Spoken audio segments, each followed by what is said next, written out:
Kindiki calls me back and tells me I've spoken to Nuruddin, but he has denied that he's holding your son. Ask him, Kindiki, how is it that the information I have is so incontrovertible that it's only you?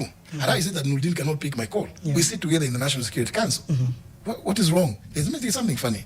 And because I was getting a bit agitated and annoyed, because here I'm getting information, I have so much information, but the CS Interior, now Deputy President, Yes. It just tells you the kind of people we're having now, how we related. That people can tell you lies and you sit together in the same body. That's when I saw the presidential choppers, and I knew, because somebody had told me that the president was in Nyandarua, and I told my friends with whom I was that, now guys, I'm not going to beat about the bush. I drove straight. Let me just go to State House, and I went there. And contrary to what I've heard some people, some analysts, I think which I thought were lazy people, claim that I sat somewhere and overheard.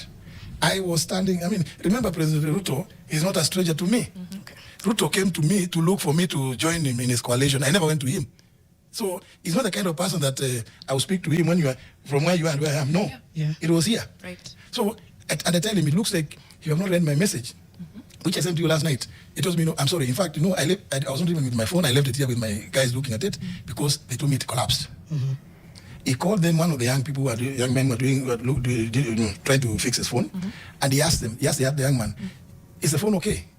The young man replied to him, it is not quite okay. You can't receive messages up to now, but you can make a call. Okay. So he said, okay, later. He told him, just call Nuruddin. He calls him. I'm standing next to him. People are trying to suggest that. Yes. So I had what I put in my statement, and I would want President Ruto or Nuruddin Haji to come forward and contradict what I've said. We're about to. Among other things, one thing I told William Ruto, and which unfortunately he refused to tell Kenyans when he was talking about me telling him this or the other. When he offered me the position of Attorney General, I turned it down. Why? That was before. And I told him, well, I've been a speaker for 10 years. It's too much reading. Because, the speaker has to read through every committee report to approve it for tabling. So this is too much. So I told him, I just want to be in the cabinet, whatever ministry. I didn't care. I did not choose. And at first we left it at that. 2 or 3 days later, my friend, then he would just become speaker, succeeding me, Moses Masika Wetangula, calls me. We meet somewhere in Karen, in some hotel one evening. And, in our usual way, he said we are going to do hand-to-mouth business. And he tells me, I've been sent by the president to plead with you to accept the position of Attorney General. And I told Moses, no. I've already told him. He tells me, no. He told me to come and plead with you as a friend, classmate, roommate. I mean, because Moses and I have come a long way. I told him, my reservation is one. The way you know me, I'm a stickler to the law. And I just fear taking up a job where I will not be able to exercise my freedom to interpret the law as I best know how. And but I told him anyway. But that's my fear. But I didn't tell him to go and tell him that. A day or two later, William calls me. We have set up and is eager to announce his cabinet. So we have some general meeting with several other later cabinet colleagues. Then as we finish, he says, JB, I've not finished with you. So we go into the office, in our office. And, we sit down for more cup of tea, because usually that's one thing I think William is very generous with, the tea. So we having another cup of tea, and he tells me, JB, no, I've not finished with you. I said, why? And I told him, I'm pleading with you to take the job of Attorney General. I told him, what, I give you my reasons. I don't want to go to do another 10 years or 5 years of just into books again. I want to relax a bit, because I know ministers, the ministers usually don't have to do a lot of reading. And I don't know that, except maybe the Cabinet Secretary for National Treasury, who has no option but to read a lot, just like the Attorney General. So he told me, JB, I have very many lawyer friends, but it is you I want.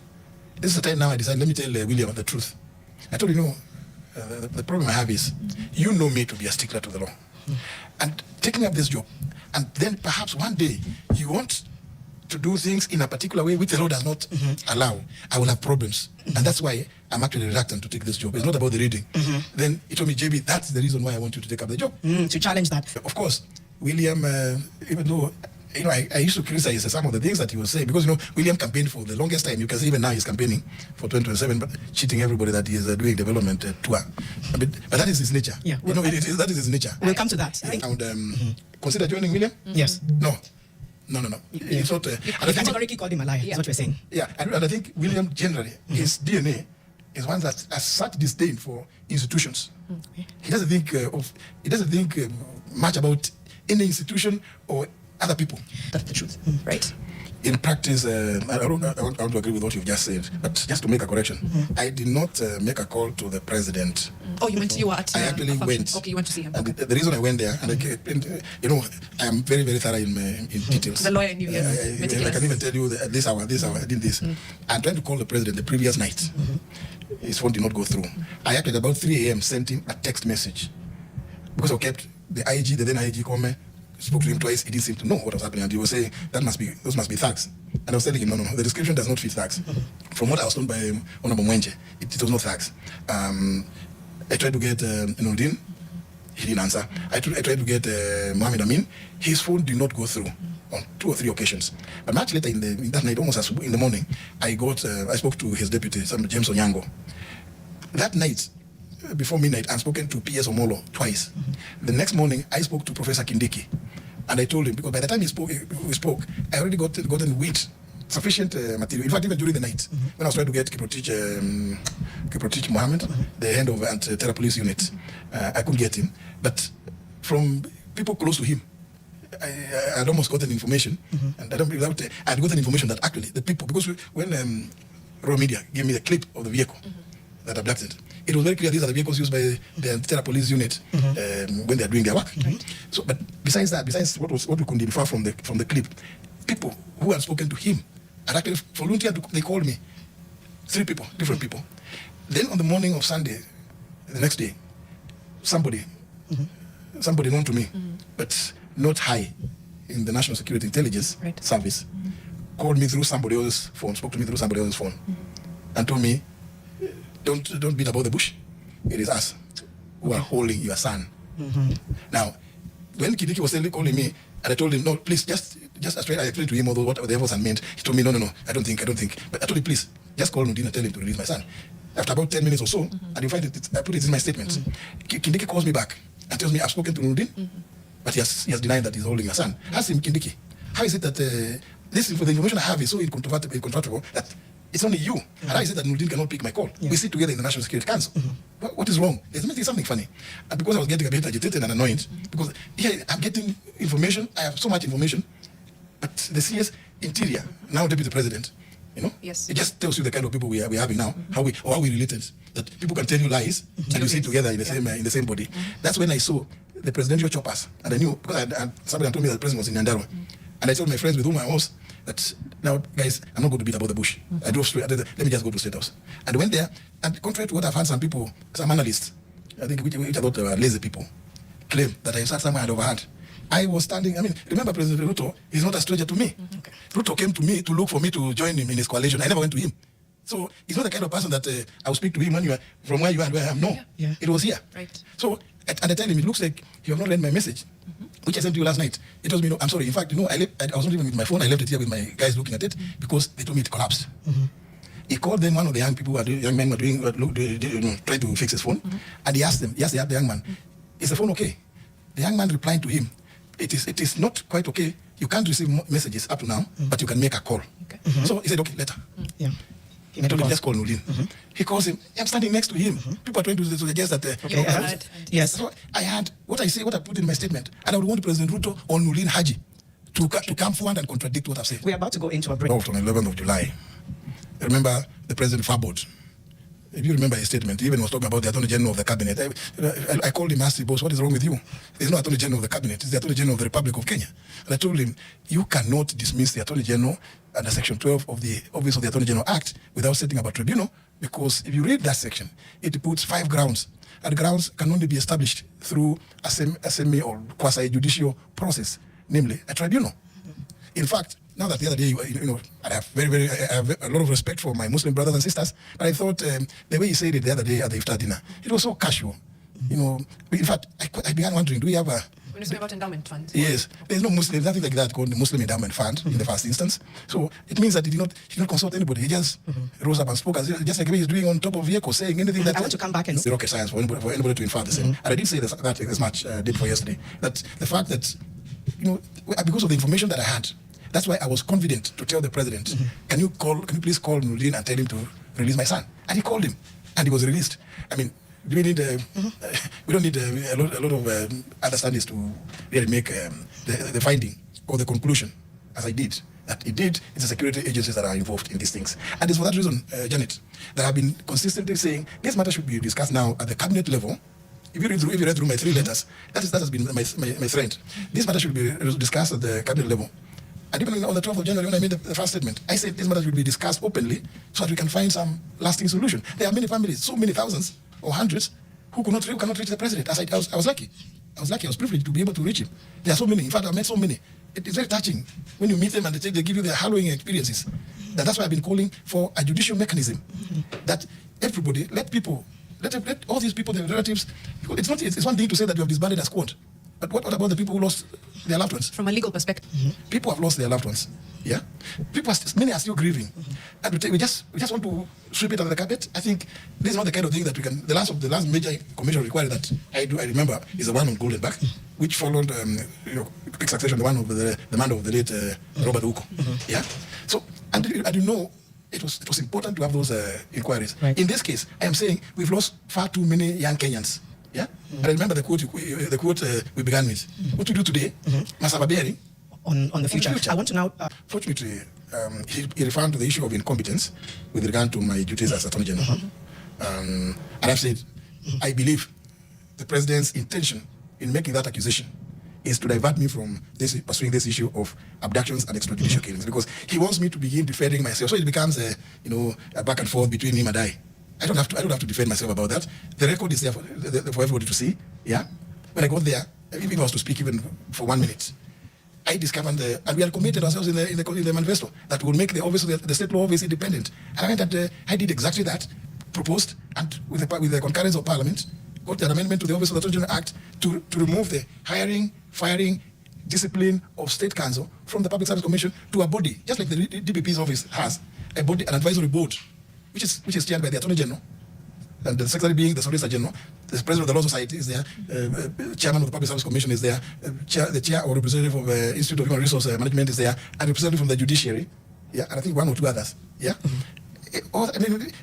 First of all, on the day we launched the 24th supplement in April of last year, which of the Kenya law, which was last launched in 1999 at Safari Park, the same William Ruto was commending me full of praise about what I have been able to do, because he saw we were actualizing our manifesto. Right. But never mind that. And I think that's the area I don't want to go to, because I think that's where William Ruto wants to take me. So that I keep trying to defend myself. I think that my record is there for all to see. And let me also say this. Among other things which I introduced, I said MOUs will not be used as a basis for entering into contracts, committing government, because many of the cases that government has been losing based on contracts have been because ministries were entering into all manner of MOUs. Right. And I insisted all MOUs must be brought to the Attorney General to approve, so that when you see it's going to be, this is binding, you tell them, no, this is not the way it's supposed to be done. Right. Of course, that became, I know many of my colleagues in cabinet did not quite like that, but please, let me not go there, because that's where William Ruto wants to take me, right, so that I'm defending myself. Let me say this. Around that time, around April, when I was still Attorney General, I actually, and he knows, William Ruto knows, he used to say to me, when his relationship with Uhuru began going south, he would call me and ask me, JB, what is happening? What happened to my friend? What? In fact, let me disclose to the nation. In January 2020, because their relationship was getting so strained, I sought the intervention of the religious sector, and I had a breakfast meeting with Cardinal John Jue, and I pleaded with him to call other senior clergy of his stature and go and sit these 2 people down. So, because I've seen it was getting bad. So even with regard to him, William Ruto and his former deputy, around that area around the month of April of last year, I actually had tea with him. Now that he's the one who has begun this thing, by saying the things he said at Iftar and at Sagana State Lodge, I think I'm at liberty also to say. I approached him, I told him, I see there's something that is happening between you and your deputy. What is the problem? What is wrong? Why can't 2 people, because it's affecting the way we will operate as a cabinet. Because we don't want to be seen to be accused of being pro this and anti the other. I'm seeing a thread of with the experience that I've gained working with William Ruto this last in the executive, which was my desire when after serving as Speaker for 10 years, member of Parliament, 2 terms, judiciary, I felt I wanted to be somewhere to serve in the national executive. I think William Ruto is a person with two personalities. The William Ruto that presents himself to the public is a completely different character from the one that sits behind in the office and crafts stuff. I think I think that kind of person is quite a dangerous character. I think William Ruto is actually unfit for the position of President of the Republic of Kenya. I have come sadly to that conclusion. I have no bitterness. For me, I just feel my own assessment. When I watch William Ruto sometimes talking to members of cabinet and to see him say, I do not want to see corruption in my government, then I start wondering, who is this talking? And I'm sure we will have occasion to discuss a lot. Is he corrupt? Who? William Ruto. I think, I don't know. But if you see him talking about corruption, you're like, who is this talking about corruption? Is it because he's corrupt? I have so many examples. Not an example, but is he corrupt? Examples aside. Absolutely. Okay. Very. Yes, irredeemably. Okay. Corrupt. One example you can walk us through. I know you've told us that there's many. I don't want to give you the obvious ones about the Adanis, because I have some background about it. He's the one who's clearly behind it. And I know this because when his advisor, Adam Mohammed, invited me to attend the COP28 in Dubai in 2023, he gave me a lot of information which ended up with the Adani deal about the airport specifically. Okay. Even during that same time, some Russian oligarchs who had offered to invest $1 billion here in Kenya. And again, it came from Adam Mohammed. In fact, I have even staff telling me that an NGO, I go and check, if there's no NGO councils, we don't have any such company. Then, on the day we're coming from India, after that COP28, we flew to India for state visits, blah, blah. I am landing on my way back because Guru, this guy of Defki, that's why you see Ruto around him. He's one of the Guptas. When Guru told me during breakfast on the day that we were leaving Delhi, that that plane of the president is not good. I've chatted another one for him. That's why we're going direct. Get an executive jet. I've got him. So I land in Dubai. Ruto is calling me. Those people, those Russians, they're there, they're in Dubai, they're waiting. You signed in. I said, I'm just at the airport and I'm on transit. I am not leaving the airport. Right. He said, no, but they're there. Your people, your staff have already worked on the document. I said, no, I need to go and review it in office. And this document being the deal. The deal. They were purporting to give a grant of $1 billion to grow allegedly 3 billion trees to answer 15 billion. William Ruto, whenever he comes up with a program, it's for money making. For him, it's for money making. Now, I come and tell them, they bring me an MOU. I tell them, and I remember I spoke about the MOUs. Yes. I told them, no, it came from the Minister of the Environment, which they pushed through. I tell them this thing, the $1 billion can only be by way of a grant, but it cannot come directly to the ministry because under the PFM Act, Section 47, it can only go through the National Treasury. They are trying to avoid that money going to the National Treasury, and it's money coming from abroad. Right. I mean, giving us to sign in an airport. I'm being told to sign at Dubai airport, and this William Ruto calling me directly. I'm telling you. But anyway, maybe I could. Let me say this. Finish. Let me say this. I think it's a very unfortunate situation for the country that we have William Ruto sitting in the office as president of Kenya. And we have too many examples to give. And you knew this before you were. Did you know this before you were fired? Wouldn't this information have been helpful to the people of Kenya if we knew it before? Like I said, I am a gentleman, and I was going to. In fact, somebody talked about a book. It's a book. The book is already in the works. I started immediately. Actually, just before I left Parliament as Speaker. That's when I began working on it. Then, now that we went into campaigns, I stopped a bit, and then I said, why did I just wait and finish my experience in the cabinet before you do an expose? No, it's a book to give my. This is why the book also includes my experience in the cabinet. It will be very important for people in cabinet to start revealing these controversies before they are reshuffled or fired. Yeah. Because it feels like you're holding ransom information that is playing with the lives of Kenyans. Let me say this, Janet, that's a very, very correct observation, because William Ruto begins with you slowly, and then he begins to appear like, first of all, I think I want to say William Ruto is a true example of Daniel Moi. And William Ruto is no wonder, actually, he campaigned against the current constitution, because I think he really enjoys.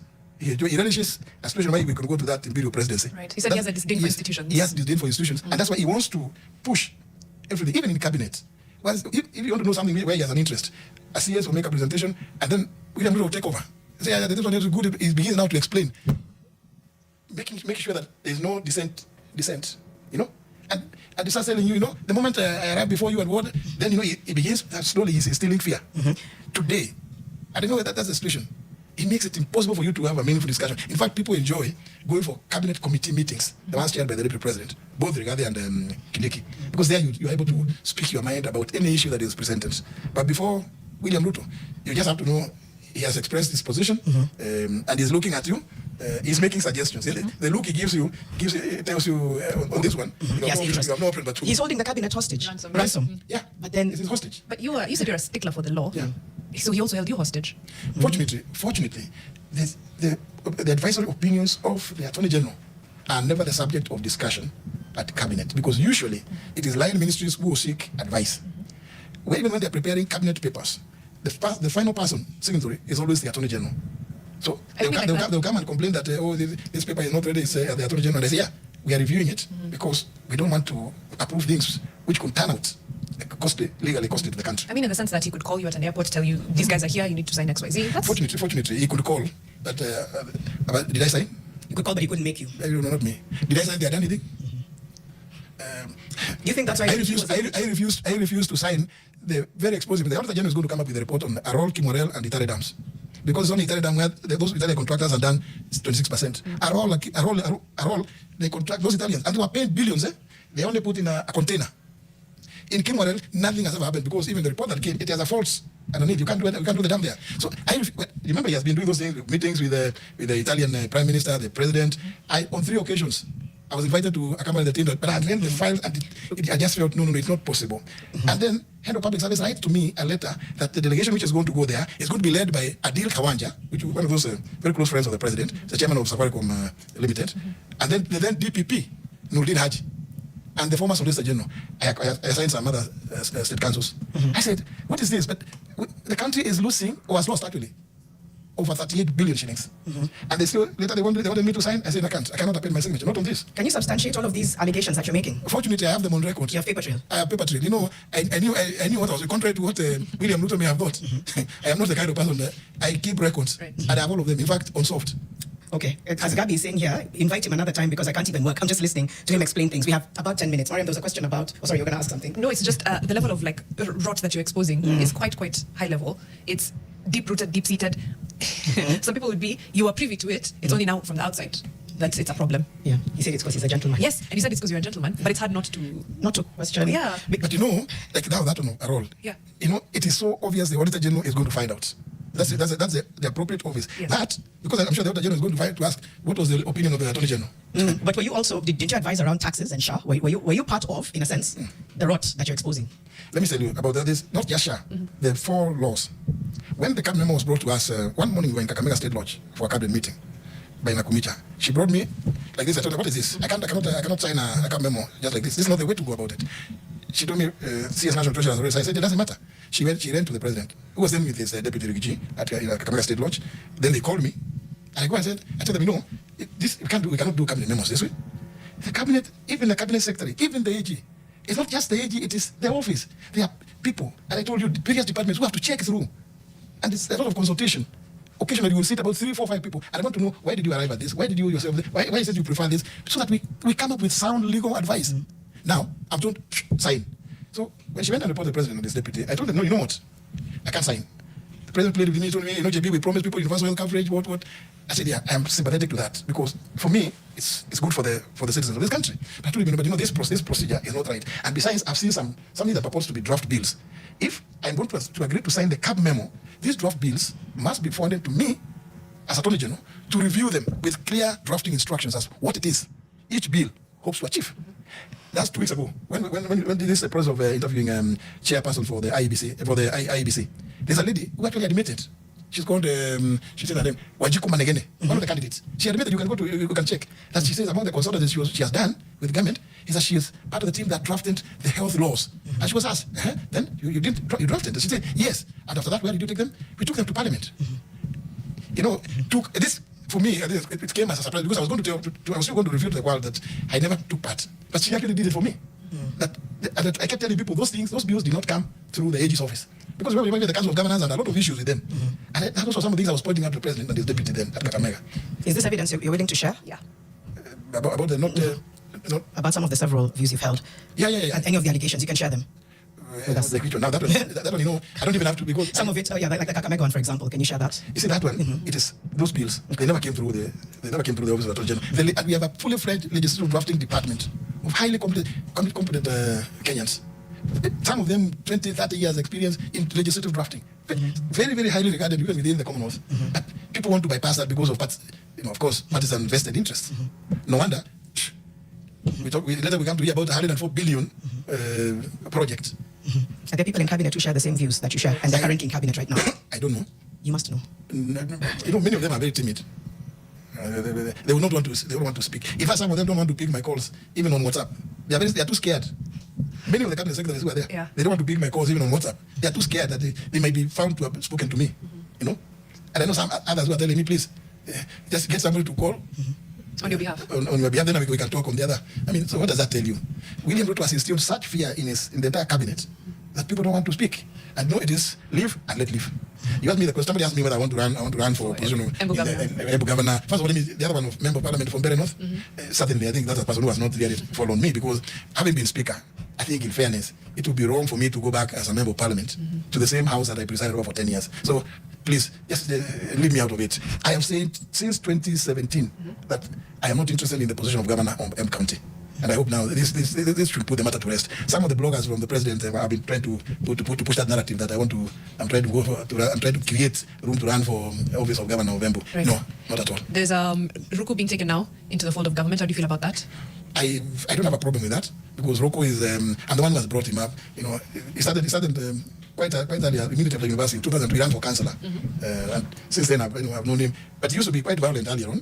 When he was supporting somebody else. In fact, at one time he even attempted to strike me, except that I think he was a bit scared. But later, again, Roku actually was given to me by William Ruto, because William Ruto did not want them to contest to have a fight with Jagagwa, the then sitting member of parliament, who was already UDA favorite candidate by Ruto. And since Roku is also Ruto's friend since the days of UDM, URP, so Ruto is one. On a day I was going for a meeting in Odaya during the times I was going around. Remember, I also had expressed interest to vie for president. He called me when I was on my way to the meeting in Odaya and told me, please, GB, if we can avoid, since we have already agreed that we'll still team up, we'll be together. Why don't you just give them? You give this guy your party ticket, so that we avoid a fallout after the UDA nominations. I told him, it's okay, just send him to me. I know him, he's my friend. So that's how. You know, and then I also offered to assist Roko, just like I sponsored him to run for Senate of Embu in 2017. You know, so I don't have a problem with Roko becoming CS. It's okay. And like I said, I think for me, these positions should not be personalized. And for me, my interest is to serve the people in whichever capacity. Just as we finish, who would you support today if we're holding elections, aside from, of course, if it's you on the ballot? That's one. Actually, just begin with that one before then the last one. Who would I support? Yes, on the ballot if we were holding elections today. Where? Kenya. Presidential, yes. Myself, I would support myself. Yes, aside from yourself. Aside from yourself. No. There's no one else. I would support myself. The others would discuss. But would you team up? I'm ready to team up with anybody who also wants to serve this country honestly. Okay. And first of all, somebody who is committed to institutional reform, and also genuinely allowing institutions to function independently. Like at one time, I had to tell President Ruto, please, Mr. President, when you go and stand out there in the public and start abusing judges, you're making a mistake. Right. You don't deal with judges that way. And you know, I'm ready to work with anybody who is willing to allow. Rigiji? Well, he's a Kenyan. You know, I have no problem with Rigiji. Yeah. Would you team up with him? To serve Kenyans? Yes. Yeah, why not? Okay. Or any other. But you know, that decision has to be made, it has to be collegial. Yeah, it has to be collegial, because with people who understand and appreciate the enormity of the governance deficit that we have in this country. And remembering also, it's not we Kenyans are feeling it, but you see, it's also being felt by our neighbors within the region. That we